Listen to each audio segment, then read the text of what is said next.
How to edit your message on Discord PC easy and fast in less than 1 minute. Hello guys, in today's video I'm going to show you how to edit your message on Discord easy actually and fast. So all what you have to do is go to the message that you want to edit. For example, this is my message that I want to edit.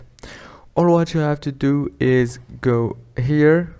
You can click on this pencil icon, as you can see, and change it, for example, like this. And there is another method, if you don't have the pencil here, is go to those three dots. After you click on the three dots, you will find edit message. Click on it and you can edit it as you want.